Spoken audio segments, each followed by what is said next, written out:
I was not the girl that was reading books at 19. I wish I was, but I wasn't. And I remember my first mentor at 22 was like, you got to read 10 pages a day.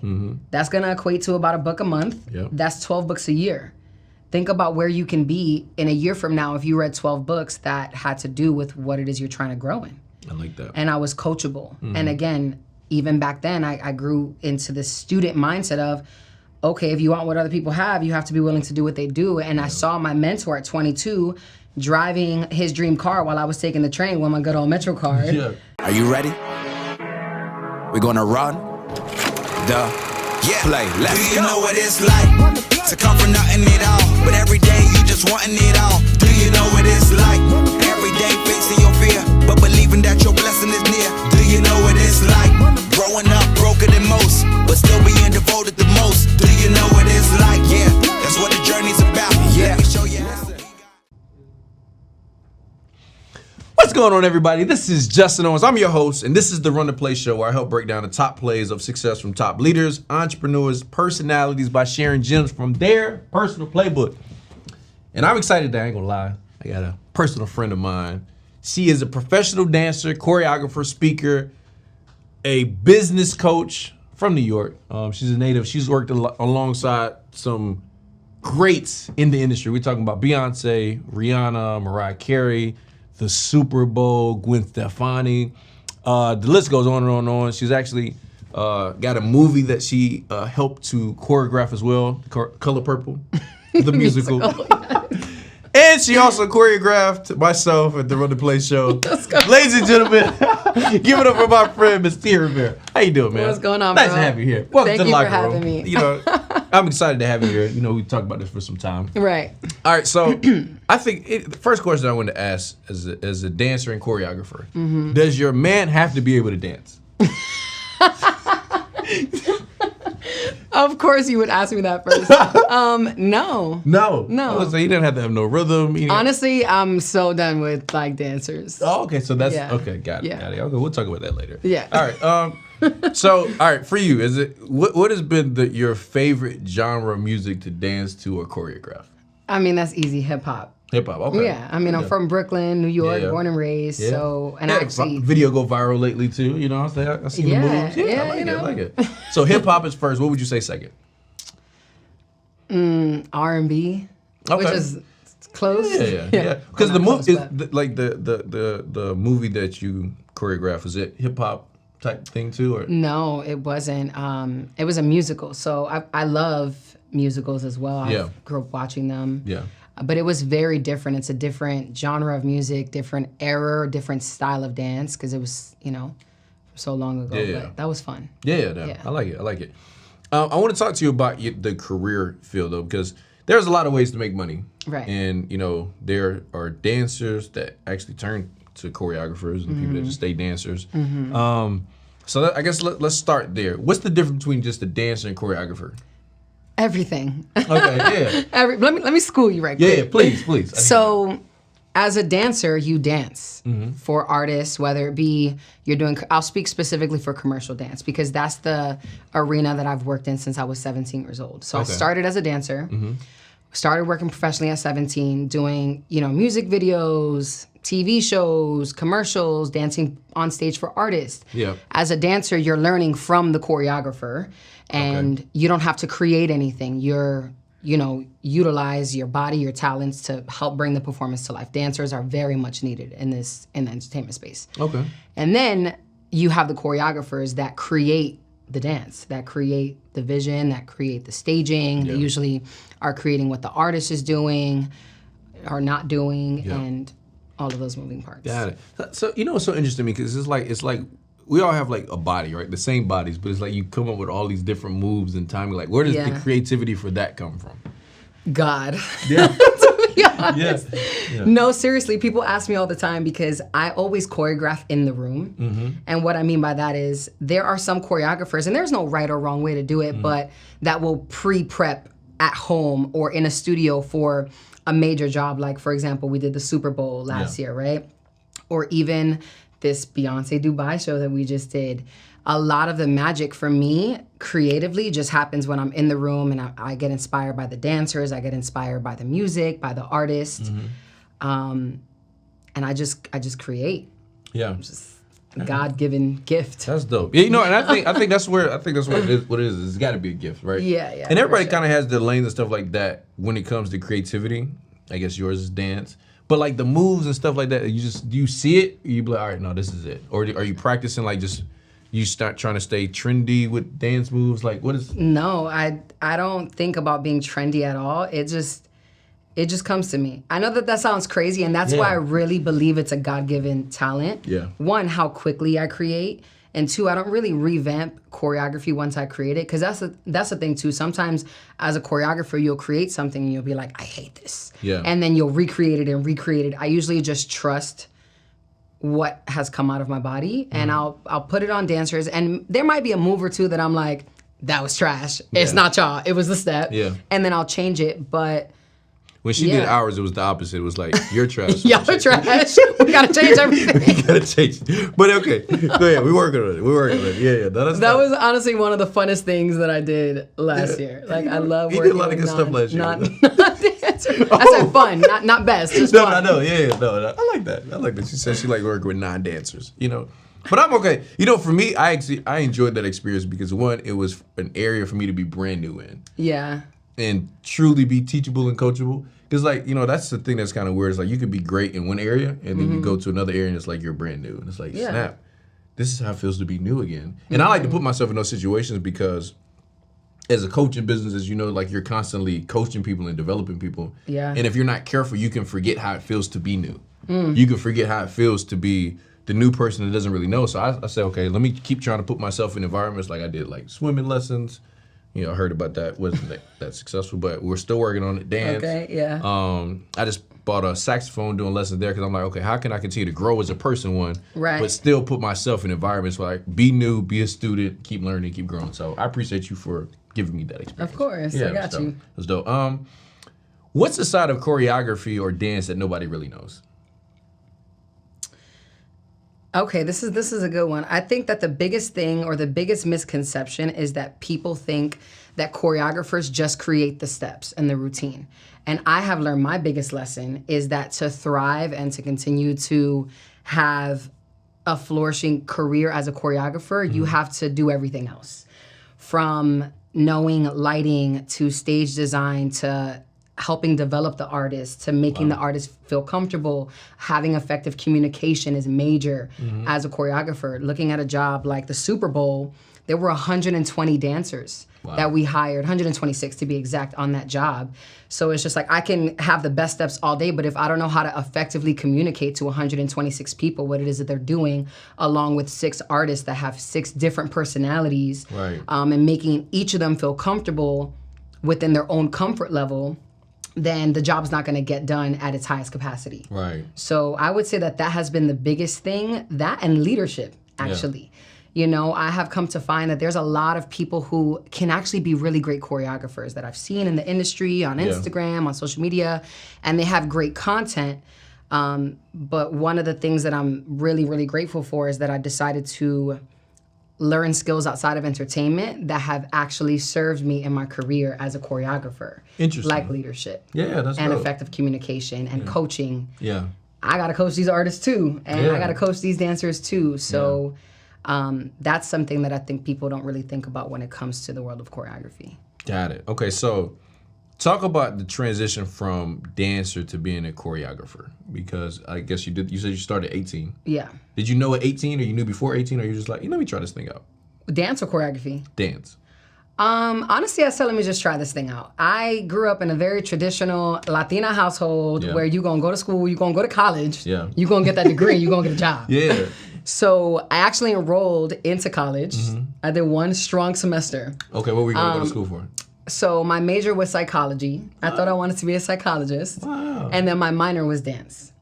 So I always liked to dance growing up, you know, like at the family functions, I was the cousin that would be like, y'all gonna learn these steps and we're gonna perform it for the family. But I didn't think that dance could be a career. Wow. Because I didn't see anybody in my family not just dance, but pursue anything that was non-traditional. Everyone that I saw, from my mom, my dad, my aunts, my uncles, they all had traditional jobs. Right. So I'm literally the first person in my family to step out and say, let me just try something different. Let me pursue entrepreneurship. Yeah. Which is what I really try to get dancers to understand too, is that as a dancer, you're a business, you're an entrepreneur. I was gonna ask you that, yeah. Which we'll talk about that, but I started at 17, 18, again, because I love to do it. I started taking classes in the city, and I got booked on a few jobs here and there. And then eventually I started working consistently, and I was like, oh, I could like pay my cell phone bill. Yeah. And then I was like, oh, well, I could pay my rent. Yeah. And it really shifted my perspective. So what made me do the jump from, okay, I'm gonna really pursue this?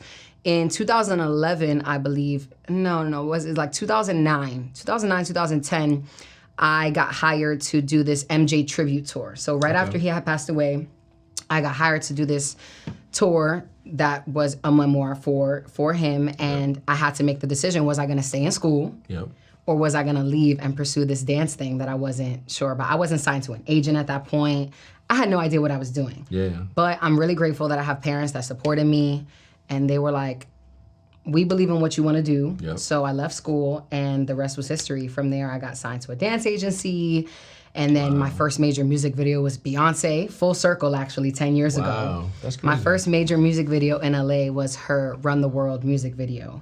So to see, you're like in the video? Yeah. Wow. So to now, 10 years later, a decade later, to be a part of her choreography team is that's crazy. Surreal. That's full circle for real. Full circle for real. But I pretty much did everything I wanted to do as a dancer. At 22, I moved to LA to pursue dance. Okay, so before that, you were just in New York. I was in New York, hustling, not hustling like for real, like hustling dancing. You got to be careful in these internet streets, Facts. you know? For sure. And again, that was another leap of faith where I was just like, okay, if I want to pursue this at a higher level, I need to be in LA.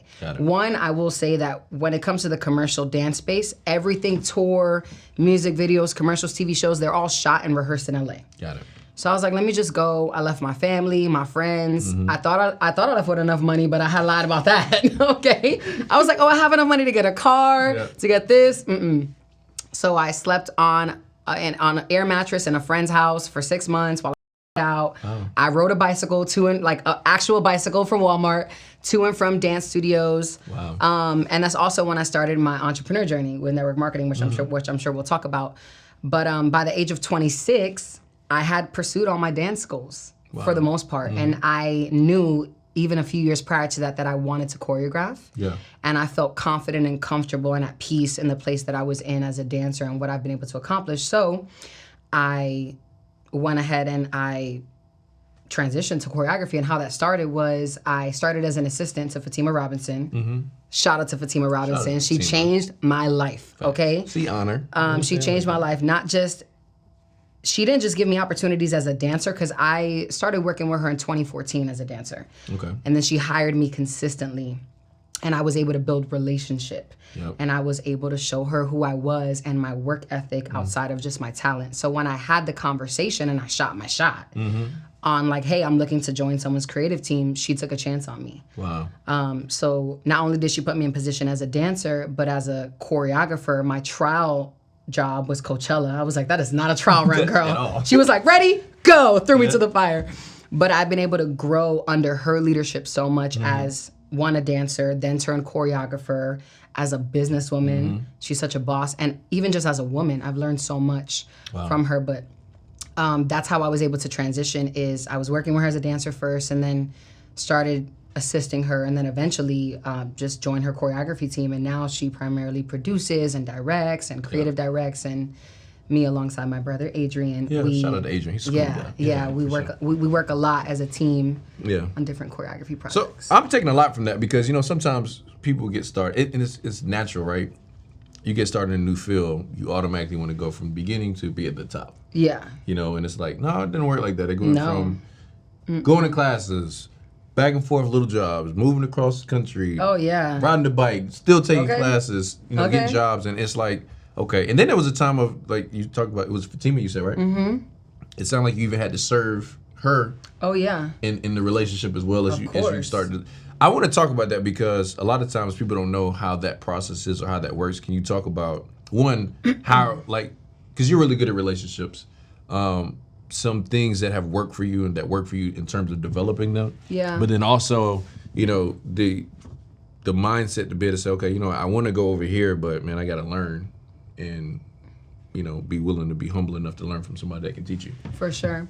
Well, I feel that just in general, being a business coach, a choreographer, and even as a dancer, learning servant leadership, I still serve her to this day. Yeah. Anything she needs, I'm there.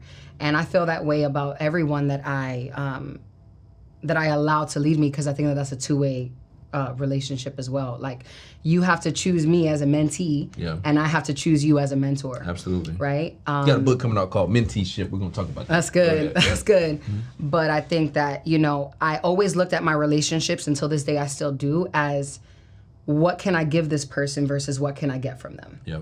And that has served me so much, not just in business, but even in my personal relationships. Like, how can I be of service to you? Yeah. With the thought of not necessarily needing something in return. So even joining her team, you know, most people, especially in the entertainment industry and dancers, just like, what can I get from this person? Like, what opportunities are they gonna give me? Because you look at someone like her who has literally made history for hip hop and in the entertainment industry.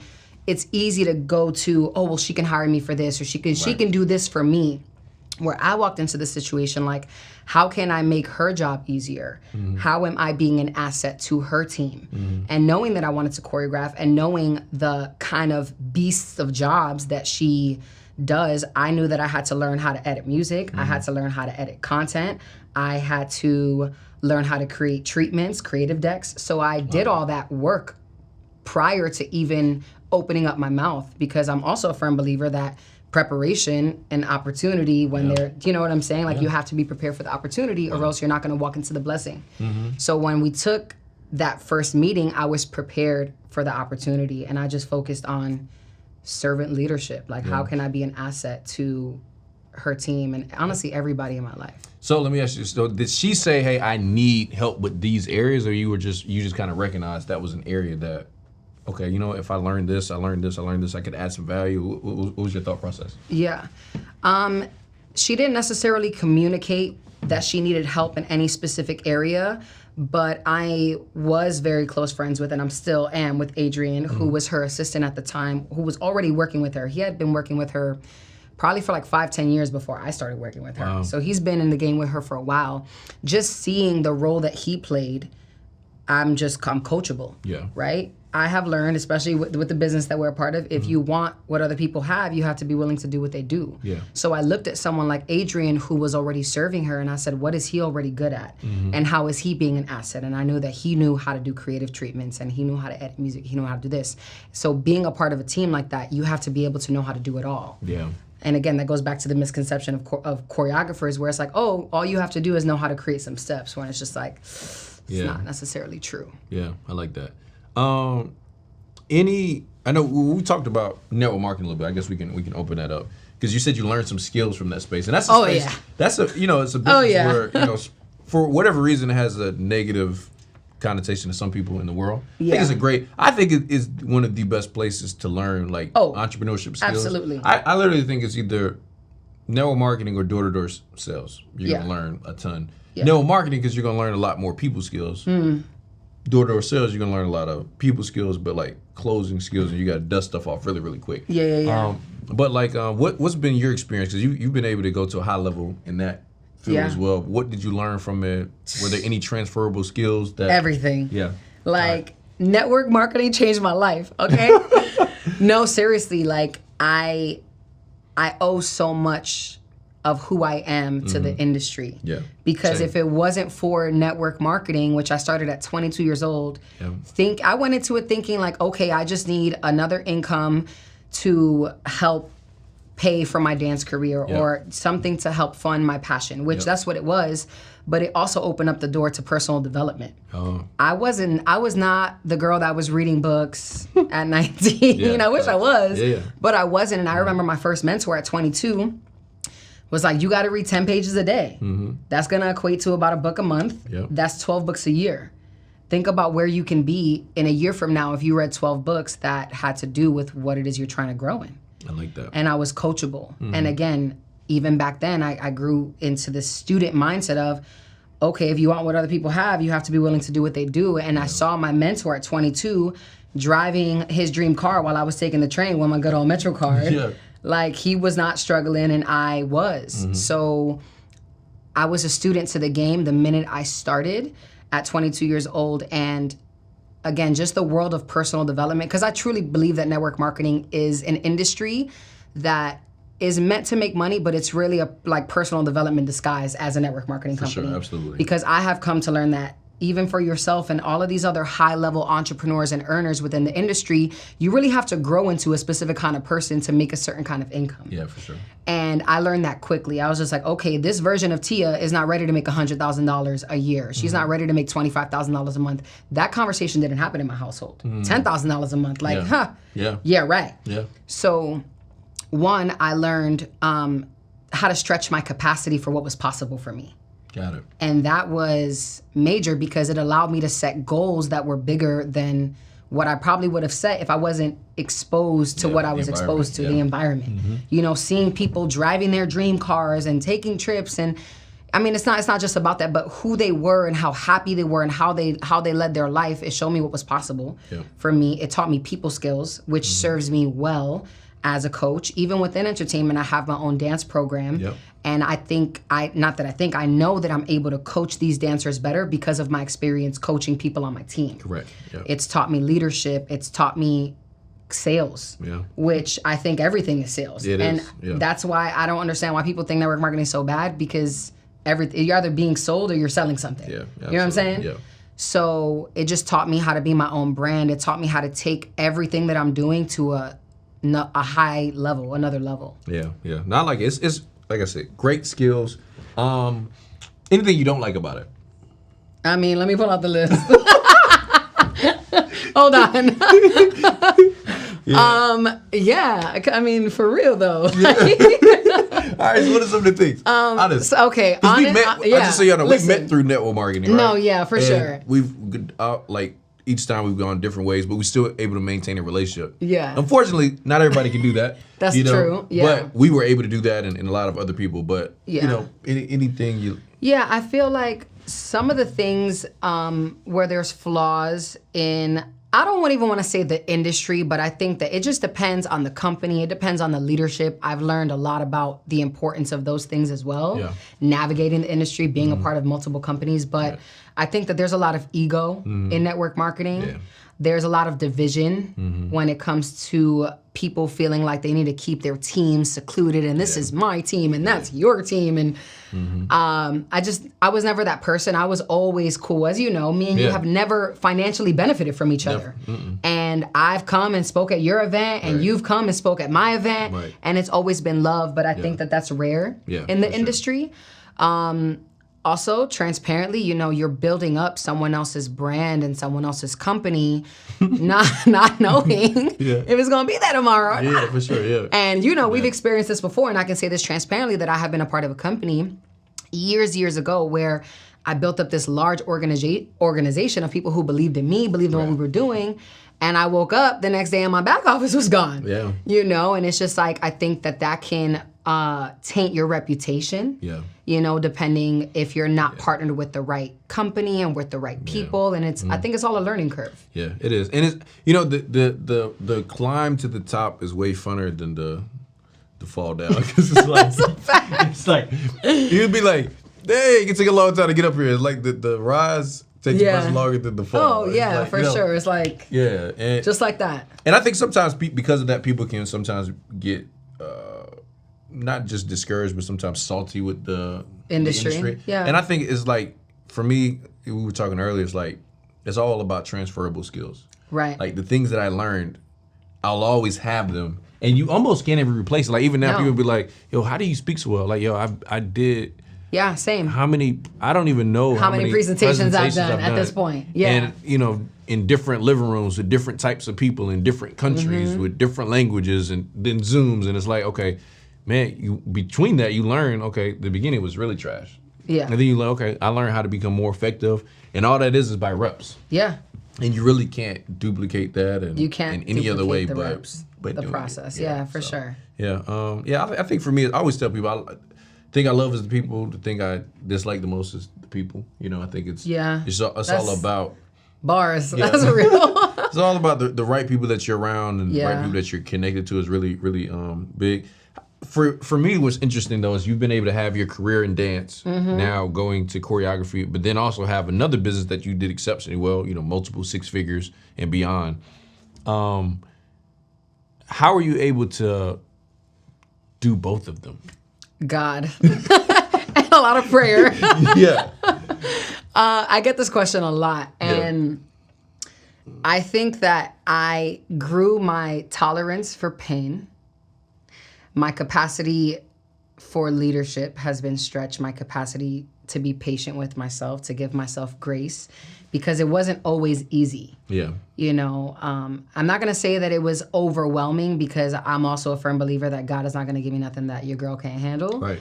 But you're right. You know, looking back at it, building a multiple 6-figure business while also operating at a high level in my entertainment career, it really took me sitting back. One, I'm very big on creating a schedule. Like, if it's not in my schedule, it's not happening. Got it. So top of the week, I'll look at my schedule and I'm like, okay, how many hours am I dedicating towards my business? Yep. Whether that be what Zoom meetings am I doing, what events am I flying to for the month? And then I'll also look at my entertainment career, like what jobs do I have lined up? And I would just make it work. It took a lot of sacrifice and a lot of hard work. And again, it wasn't easy, but I made it happen. Yeah, no, I love it. Yeah. Because you answered the question I was going to ask you earlier, is dance entrepreneurship. We know network marketing is entrepreneurship. Is there any tip that you have, or like for people in business in general? Like, what's one of your go-to things that works for you all the time? One of my go-to things that works for me in business? One tip, like, yo. And I would even say that's been transferable between dance and network marketing. That's good, because they're so different careers. For me, I would say it is to focus on becoming the person who is worthy of the goals that you're setting out for yourself. See, I like that. I knew you were gonna give me something. Yeah. It's big. No, for both. Yeah, because what I like for people to see is that every environment is going to be difficult to win. Yeah. And I mean, dance is hard too. That's what I'm saying. Don't get it twisted. You hear no's all day, every day. You got to build a backbone for that career as well. So people saying no to your dancing. So you're saying like trying out for both. Like as a dancer, especially as a woman. Like, no. Thanks for coming. Snap. But especially as a woman, think about it. Like as a dancer, back in my day, when I used to dance, I would get ready for an audition, take time, do my makeup, do my hair. Sometimes to literally just stand in a line before they even see me dance, they're like, "Thank you for coming." Like based off of a look, based off of a typecast. So it's like you gotta hear, and in both industries, I'm glad. Thank you, God, for the no's, because it led to the right yeses. Yeah. But in both industries, you gotta take it like a champ, because you're gonna hear no after no after no. And in network marketing, as you know, you're gonna hear a lot of no's too. Yeah, in fact. But both of them kind of were the same, but not. But it allowed me to build the backbone that I needed to win in both arenas. Yeah, I love it. Back to the dance space. Have you ever seen anybody get blackballed? Can we cut the cameras? Like you don't have to say a name, but it's just like yes, yeah, yes, of course. Okay, what? Because not many, but yes. What would be some reasons that a person might get blackballed? For sure, exposing personal information. Okay, like of who they're working with. Of who they're working with, of the artist, of the process. You know, I think that as a choreographer, I take pride in the integrity that I have with the people that I'm working with. And artists want to feel safe. Yeah. You know, they want to feel that this is a safe space, that you're not going to go tell their business or be taking pictures or drop videos. So I've seen people in the industry be blackballed because they're sharing information that they shouldn't be sharing. Yeah. That has nothing to do with them. Or sometimes people are just overly excited. I've seen certain dancers, let's say, post a picture of the stage or rehearsal footage prior to a show, when it's like, girl, it's supposed to be a surprise. Yeah. And now the world knows because of you. Yeah. So does that person at that point get fined? They get fired? No, you don't go to jail. No, but like, you go to dance jail, I guess. Yeah, okay. I mean, not really, but I think I'll speak for myself. Like, you know, as a choreographer, if that were to happen, it just makes you look at a dancer or whoever in the industry, like, this is not someone that I want to work with again because I no longer feel safe with them in my space. Had it. So that's a way, I think that's like the most common way that I've seen people get blackballed. It's just like, putting their nose where it doesn't belong. Yeah. So is that, because I've seen you work with some of the top people we kind of talked about. Is that something like in contracts, or is that something that you just say, you know what, I'm just going to let it's just an unwritten rule. Yeah. You know, okay. like, yes, there's NDAs, non-disclosure agreements, where it's like, hey, don't talk about the process or, you know, what it is that we're doing, and just respecting the integrity behind the work that we're creating. Yeah. But I think it should just be common sense, but we know common sense is not so common. Right, yeah. And I think we live in a world today, because I've seen it in the business side the same way. Yeah. It's like, you just be like, oh man, you shouldn't have did that, because you're here, but you probably won't come back. You know what I mean? Because this is like, man, was the post worth that much? You know, right, was that little snippet to show somebody we're there, was it worth that much? And I get capturing moments, but it's also like, you gotta kind of. I always say if I have to ask myself, should I post this? I'm probably not going to. Yeah. You know, I might show a friend and be like, okay, yo, this is crazy. I'm telling you. But that's why I think personal development is so important, and I work very hard to teach dancers that, because I think that comes from a validation that people need. They're like, people need to know that I work with this person, or people need to know that I was involved in this, and people need to feel validated by other people and by external reasons. Where for me, it's enough to know that I did the job. Yeah. You know, I go home and I'm happy. I don't need to scream to the world. Honestly, half of the work that I did, even just in this past year, I haven't even posted about it. Yeah. No, you So haven't. That's why I'm like, dang, you barely see it, like, you know, unless you know you. Right, of course, then you're talking to it. Yeah, so I like it. Who would you like to work with that you haven't worked with? Oh, it's pretty hard because I just worked with the woman of the century. Yeah. This is like 16-year-old Tia talking. I would say Chris Brown. Because I remember watching 106 in Park, and his first music video dropped, and I was in my living room like, who is this? I want to dance for him. And he's someone that I've never worked with before. Wow. Even being in LA too. Yeah, being in LA. I know his choreographer. Yeah. We're good friends. But yeah, I would like the opportunity to create for Chris or for Usher. I would like some more male artists on my roster. That'd be tight, Usher. Yeah. That'd be a vibe too, because he's doing his residency. Definitely gotta go to that. I gotta check it out. Yeah, it's so good. Yeah? I haven't been. I gotta go. I've been. Yeah? Yeah. Fire. So all right. Question. We'll take it to a different place. Dun dun dun. because you know, a lot of times people talk about like, okay, high value male, you know, whatever. But like, all right, there are high value women. I knew it was coming. Right? High value women. So like, in a relationship, what do you look for in a relationship? Well, now that you ask. Yeah. Like, what does a guy got to be bringing to the table? Like, does he have to bring anything to the table? You know, for sure. All right. This is a great question because, as you know, and I can say this openly, I'm recently single. Depends on what you call recent. I've been single for a year. Okay. It's not recent, you know. Not for the streets. No, but I'm not for the streets, y'all. I'm not for the streets. No. And literally I thought about this a few days ago. I'm like, dang, I've been single for a whole year. Yeah. But coming out of a 5.5-year relationship, that doesn't seem like a lot of time. No, you gotta, yeah. Yeah. But I will say that in my coming out of that 5.5-year relationship, it allowed me to really sit with God and get clear on the kind of person that I want to spend my life with. Okay. And I will say, for one, I'm gonna just say a few things, because but it's just a few things. One, someone who intentionally has a relationship with God is the most important thing. That's just, I found that to be a big factor in previous relationships that allowed it to not work. We weren't equally yoked. I also very much believe in, like, if you are not hearing from God, how are you going to know how to lead your wife? Yeah, I agree. You know, so, and thinking about beliefs and raising kids and all of these things, because I do want a family, I do want to get married, and the reasoning and how, and the morals behind how you do all of that changes whether or not you believe in God or not. Yeah, even getting married. Yeah. You know, for some people, it's just the next step in their relationship. But for those who believe in God, it's more than that. Yeah. You know? Yeah, so that is like so important. Yeah. Someone who is pursuing purpose already. Okay, so no more people that you don't want to, like a project. No, I'm done with the project. Okay, good. But I will say this, Like he's got potential. You're not looking for potential. I'm not looking for potential, okay? Okay. All right. But I will say though, I am so glad that I'm able to look at myself and see where I went wrong in my relationships. Yeah. Because now I know what to offer. Hopefully the next and only last person I'm gonna be with, okay?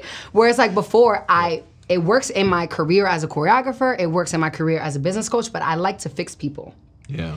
So I was like, let me just be project manager and I can help you get to your goals and I can help you get your money up. I'm not trying to do all that. Yeah. You know what I'm saying? Again, I'm not saying like, oh, you have to be perfect, but the reason why I use the word purpose is because I think that there's a big difference between just having a job and then pursuing God-given purpose. Yeah. And I know that someone who is walking in purpose is gonna have provision, which is also something that is important for me. And where there's no provision, there's no purpose. They literally go together. Wow, that's a bar. So, bars. And those are like the 3 top things that I know for me that I look for. And obviously someone who's willing to continuously grow and evolve within themselves and with each other, because I have continuously evolved. And even I've realized like, the fault in my last relationship, I felt like I outgrew certain areas in my relationship, and I don't wanna, you only experience that when someone else is not willing to grow. Got it, yeah. Yeah. I understand. Yeah. So single now, do you shoot the shot or do you let guys shoot the shot? Have you, like, what are your thoughts on that? What are my thoughts? I have not really shot my shot, and I probably should. I know you told me I need to do better. I'm gonna tell this to all the ladies. Let me just say something to y'all, all right? Because, especially the ones that are looking for relationships. I'm open. Yeah, but let me just say this, because the girls that's not looking for no relationship, they shooting shots. You understand what I'm saying? They are shooting. So, and they shoot shots by pictures, they shoot shots in the DMs, they shoot shots by, emojis. I just feel like, I'm not saying you gotta do it all the time. Yeah. But I do feel like if it's somebody you're like, okay, I'm like slightly interested. Shooting a shot is not like, hey, what's up? You know what I'm saying? Hey, you looking real nice in that picture. But it's just like, in my opinion, shooting your shot is just opening up the door for conversation. Yeah. And if the conversation goes somewhere, then it goes somewhere. If not, it's just a friend. That's how I always looked at it. It was like, all right, cool. Sometimes like, I know as a guy, you have to be a little bit more direct than a lady, like, because the lady's like, all right, is this business or is it? But you know what? And you know this about me because we're friends. I am a very direct person. I think that... Hey, man, you look real good in that picture last week. I'm a very direct person. I just feel like, and you told me this, you were like, you need to slide in somebody's DMs and let them know what's up. You should. But I feel like, and this is something that I'm just gonna have to get over. In all of my 20s or in all the relationships that I've been in, which I haven't been in many because I've always been in long-term relationships, I've just met people naturally. Yeah. Right? But you reminded me of something on a phone call we had where it's like, now you get to be a little bit more choosy and picky. Like the power of social media, you can literally be like, okay, do I even want to go on a date with this person or whatever the case may be? And I feel like I haven't really come across anyone that I'm like, oh, okay, maybe. I like social media because I can see your growth. I can see who you hang out with. I can see see a lot ahead of time instead of like it's your resume right there. Yeah, like I can see, okay, this is who they hang out with. Okay, let me check and see what they about. Because it's like I've seen some girls, I'd be like, oh, you hang with criminals. No. I mean, and nothing against that, you know what I'm saying? But just I prefer to not be around that type of environment. You know what I'm saying? I feel you, yeah. I've seen it on both sides. So I think that's for my ladies out there, shoot your shot. Any turnoffs, instant turnoffs? Bad teeth. Oh, snap. So I'll be trying to tell you, fix your mouth. I feel like for a guy, I feel like bad hygiene. I feel like teeth are the guy's BBL. I just thought about that. I'm out of here. But I think it's so true. The episode. But it is. You think about it, because it's like. Because think about it. I have to look at your mouth, or I don't have to look at your mouth. I have to look at your face the whole time we're talking. So it's just like. Yeah. I also feel like how you take care of yourself says a lot about a person. Yeah. It's not a conceited thing. It's just like, do you care enough about how you look? You know? And even for me, I feel like a certain level of physical fitness in a guy is important, especially because I have such an active lifestyle. Yeah. And not necessarily for aesthetic reasons, but I want you to be around for a long time. Right, yeah. You know? So it's just like, yeah. Okay. Can your man make less money than you? Can my man make less money than me? I like the way she's literally trying to figure out how to answer it.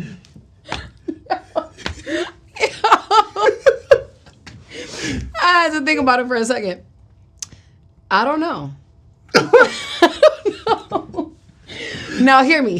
Just hear my reasoning, y'all. Listen, because I'm also not the girl that's like checking for your pockets. Right. Yeah. Right. Like, let's make that clear. I make my own money. But because of my last experience, just transparently, it was such a resistant conversation in our relationship because I made more money. I felt, and I'll take ownership of this, but because of where he was in his own journey, I felt like I couldn't celebrate my wins, or I had to celebrate them in private, or if I wanted to do certain things, I had to take into consideration where he was financially. But that was a you thing, not necessarily him thing. It became a us thing because I just felt limited. And not saying, oh, we gotta ball out, I'm not even that girl.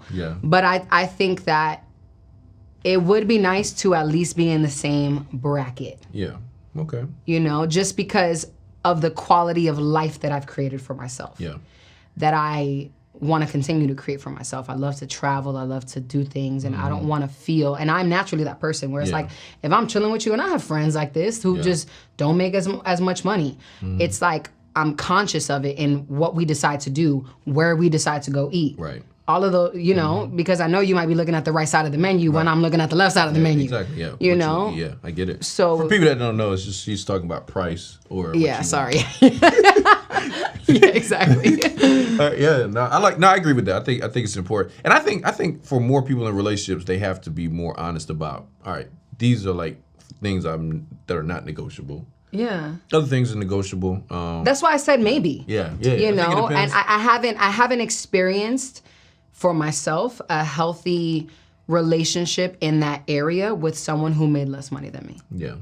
So who knows? Someone might change my mind about that. But in a perfect world, we would at least be in the same. Yeah, I agree with that. Okay. Yeah. Would you ever date somebody in your career field? Yeah. Yeah. I would. Okay. So to be clear, though, they don't have to dance. No, I would not date a dancer. Oh, okay. So like entertainment. Entertainment. Yeah. Got it. Okay. Got it. All right. But So guys, it's simple. If you're a dancer, don't come checking for me. Just hide the pictures on your Instagram. Make her fall in love and then turn it back on. No. All right. Get there. All right. So business-wise, let's jump back to that. How does a dancer, like, okay, I'm a dancer, like, how do I go about building up like clientele or like business? Do you just hoping somebody hires you for the job, or? Well, now that we have social media, you just need to get to work with posting. Okay, so the dancers should dance on TikTok and do their thing. Yeah, absolutely. Okay. Social media is your digital resume as a dancer. Okay. So I feel like we are in a day and age where it's the easiest for somebody to get hired as a dancer, because now I don't even need to call you into a room. I can just have someone send me your Instagram and maybe like, oh, she's great. It happens all the time. I've hired so many dancers from Instagram, you know, seeing their videos. Another way is for people to get in workshops and intensives and classes with people that they want to work with. Yeah, you have some too. I have some too. I don't teach often just because, you know, you gotta be busy. But when I do teach, I tell people all the time, like, if we've never worked together, come to my class, come to my intensive, apply for my breakthrough bootcamp, because 9 out of 10 times, those are the people that I'm hiring, because it's like, out of sight, out of mind thing. If I don't know who you are, I've never seen you do my dance style, it's harder to give you a hard yes, as opposed to someone who just took my class and I'm like, wow, she was killing it. And then I have this music video that comes up and I'm like, oh, she would be perfect. Got it. I like that. So I could take the intensive, I have a shot. No. I'm so sorry, Justin. Let me just break it to you now. But I would pay you to come take my intensive, actually. You can take for free. Yeah. Guest spot. All right, me, thank you. Okay? All right, cool. Let me know, because I need to go. Again, it's the beginning stage. So I was going to ask you if you thought I had what it takes to make it, but you just told me, so I appreciate that. Anybody has what it takes to make it. All right. Dream big. Yeah, for sure. But, I think everybody has gifts in certain areas. Yeah, of course. So like, for me, I just try to find areas where my creativity comes naturally. I'm not trying to have my creativity be forced. Not challenge. I don't mind challenge, but like if it's just there's some space it just won't come. Like I have probably 4 or 5 dance moves and that's it. You know what I mean? Yeah. And at that point it's not gonna add too many more. So like that's just not my lane, although I love it. Yeah. So what about dance do you feel like you don't like? So many things, to be honest. I had to think about the list. So a few things. One, I feel that not in every situation, disclaimer, not in every situation, but there's a lot of jobs where dancers don't get treated correctly. Okay. Dancers are not respected for the work that they put in. I think that... Men and women? Both, yeah. Okay. I feel that dancers, they're the bottom of the totem pole when it comes to pay. When you look at everybody who's on a stage, from the background singers to the band, like the dancers are always usually the group that gets paid the least. And think about what a show would be like without no dancers. Right. I'll wait. Yeah. Do you know what I'm saying? Like dancers elevate everything so much. Yeah. How are you going to do a musical movie without dancers? Right. So I just feel like the worth that is put on a dancer can be better. Dancers are athletes, and I don't think that we're treated as athletes or compensated as athletes, and we should be. How do you think that changes? It changes with enough people coming together and saying no, but let me not say that that's never going to happen, because I believe that there's room for change, but there's always that new dancer who's starting today, who wants to take the opportunity for $100 to build with their resume. Yep. So it's really hard to become one band, one sound, because there's been plenty of times where, there's, and there has been change in the industry over time. Yeah, for sure. The rates have went up, thank the Lord. Should they be more than what they are now? Absolutely. But it's taken so much time and so much effort to make this much progress. Yeah. Where if dancers as a whole just really stuck together and was like, we're not dancing for any major artist, any major label, any major anything until we're compensated X, Y, and Z, let's just say, right? I think that may be a way that there can be change, but it's hard, because how do you tell someone who's 19 years old? I remember when I was 19 and I got my first music video opportunity. You're gonna tell me to say no because you are 32 and you're trying to stand up for your rights, but I'm trying to build up my resume? Yeah. So it's just hard. Yeah, it is, yeah. Yeah. Where do you find inspiration, especially on days where you don't want to do it?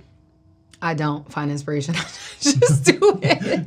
That's real? No, it's real. Yeah. Like, and we preach this in the business all the time. Yeah. There's going to be a lot of days where you're not going to feel like it. Yeah. And I remember reading this book by Danny Johnson called First Steps to Wealth. Yeah. And she says something in this book that I have always repeated to myself on days that I don't feel like it. She says, we do not get paid for time wasted with unproductive feelings. We get paid for results. Say that again. We do not get paid for time wasted with unproductive feelings. We get paid for results. I like that. So whenever I didn't feel like it, I would remind myself of the result, and that the feeling that I was feeling was unproductive, and the definition of commitment is doing the things you say you was gonna do long after the mood you said it has left you. So it doesn't matter that you don't feel like it. And that's why I said one of the big things for me was just stretching my tolerance for pain. Yeah. Because it's just an uncomfortable feeling when I'm not inspired. It's just like the lack of inspiration really just comes, for me, I'll speak for myself, just comes from being tired, probably, or like overworked, which is common. I work a lot, and I'm grateful for it. So I'm always inspired, but I will always get the job done. Yeah, I like that. That's strong. All right, so we're gonna do some rapid fire. You ready? First of all, well, here's one of my questions. It's not even on the list, but okay. When you are dancing, do you count that as a workout day? No. Dance don't do nothing for my body no more. Okay. At first it did. I lost a lot of weight through dance. Now, your girl needs to go to the gym. Yeah. Okay. Got it. Okay. Perfect. Celebrity crush is who? Ooh. I don't really have one. Should I? Yes. I don't have one. She definitely has one, guys. Well, not that I could think of, like, I feel like you asking me that question, I should be like, is this person? Yeah, but you have nobody to think about. You be like, okay. Can every choreographer dance?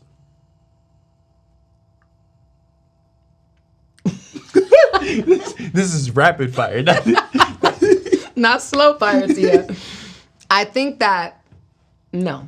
I was just trying to find a better way to say Okay, but okay, then No. Then that means every dancer is not good at choreography. Either. No, exactly. Okay, Absolutely. Got it. Okay, yeah. I was Yeah. wondering if it was like reverse. No. But yeah, so You could be a great dancer and not know how to choreograph. Yeah. You could also be a great choreographer that like knows how to put a dance together, but you doing the dance isn't necessarily like right. Yeah. the thing. Yeah. That makes sense. Okay. I always have a part in the episodes called Breakdown and Breakthroughs. And it's like I believe that every entrepreneur, every person in life, you have breakdowns. And I believe what takes you to the next level is the ability to break through. And it's lessons that you learn in those breakthroughs. So have you had a breakdown in your life, your career, whatever, and you were able to break through it? And if so, what are some lessons, strategies, anything that you learned that you could share that could help somebody if they're going through a breakdown right now? Sheesh. Okay. So one moment in my life in specific comes to mind. I don't know if I've ever shared this with you actually. Okay. Or to the public, so world premiere. At 16, 17 years old, me and my mom got evicted. Okay. And I remember coming home from school one day, there were padlocks on the door. Like literally I just had what I was wearing and my backpack. Wow. And you know, she was a single mom, she was struggling at the time, and I remember that's when I just started dancing. So I just started taking class at Broadway Dance Center. I was like excited about dance. And this happens. And all of our stuff got put in storage and she had to pay this fee that she couldn't afford. So we basically lost everything. So everything I ever owned up until the age of 17 was gone. From my baby pictures to my Sweet 16 dress, like all of my clothes, literally all I had was what I was wearing that day. And at the time, I didn't realize it, but it really shifted something inside of me emotionally, mentally.